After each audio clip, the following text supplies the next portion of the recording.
জনগণকে আজকে মুখ বন্ধ করে রাখা হচ্ছে, জনগণকে কিনে নেওয়া হচ্ছে এবং জনগণকে গণতন্ত্রকে দূরে সরিয়ে দেওয়া হচ্ছে। নির্বাচনে সবসময় কিছু না কিছু সহিংসতা সবসময়ই হবে।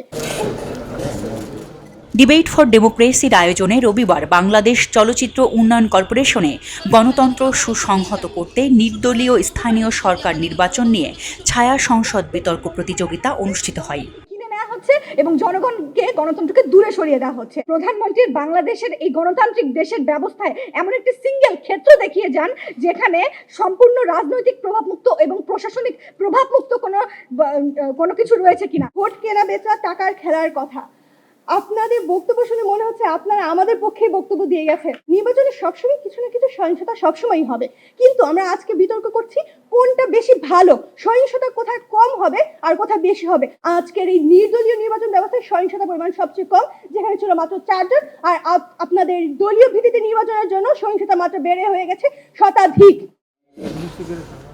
অনুষ্ঠানে প্রধান অতিথি হিসেবে বক্তব্য রাখেন স্থানীয় সরকার, পল্লী উন্নয়ন ও সমবায় মন্ত্রণালয়ের মাননীয় মন্ত্রী জনাব মোহাম্মদ তাজুল ইসলাম এমপি। অনুষ্ঠানে সভাপতিত্ব করেন ডিবেট ফর ডেমোক্রেসি চেয়ারম্যান জনাব হাসান আহমেদ চৌধুরী কিরণ। নির্দলীয় স্থানীয় সরকার নির্বাচন তৃণমূল পর্যায়ে সংসদে প্রস্তাবের পক্ষে গণতন্ত্রকে সুসংহত করবে শীর্ষক ছায়া সংসদে প্রস্তাবের পক্ষে ঢাকা মেডিকেল কলেজ এবং বিপক্ষে মানারাত ইন্টারন্যাশনাল ইউনিভার্সিটির বিতার্কিকরা অংশগ্রহণ করে। এ সময় প্রধান অতিথির বক্তব্যে জনাব মোহাম্মদ তাজুল ইসলাম বলেন, আসলে মুখ্য কিন্তু গণতন্ত্র নয়, সমাজতন্ত্র নয়, আর রাজতন্ত্র নয়।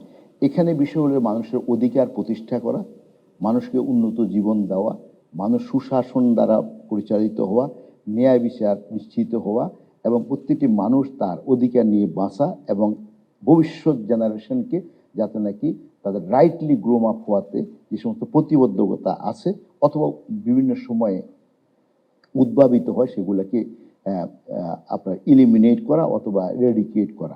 রাষ্ট্রীয় ব্যবস্থাপনায় সরকারি দল বিরোধী দল, এখন ডেমোক্রেসি স্পিরিটটা কিন্তু এটা নয় যে কোনো বিরোধী দল যোগদান করলো কিনা।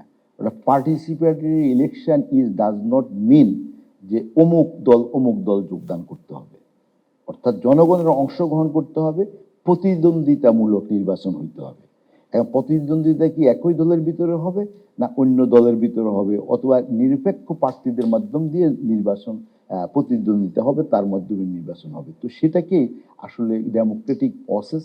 এখন প্লাটোর কথা বলি, অ্যারিস্টটলের কথা বলি, যার কথাই বলি না কেন, তারা মানুষের অধিকারের কথা বলছেন এবং অধিকার বাস্তবায়নের জন্য এখানে এই বিষয়টাকে পার্টিসিপেটরি ইলেকশনের কথা বলা হয়েছে। আমাদের বিচার বিভাগকে যদি নির্বাচন কমিশনের অধীনে নাই, প্রশাসন অধীনে নাই, আসলে পৃথিবীর কোথাও বিচার বিভাগ এবং প্রশাসন নির্বাচন অধীনে থাকে না। এবং আর বিচার বিভাগ কনস্টিটিউশনালি এখানে 3টা স্তম্ভ, একটা হলো লেজিসলেচার, আরেকটা এক্সিকিউটিভ, আরেকটা হলো জুডিশিয়ারি।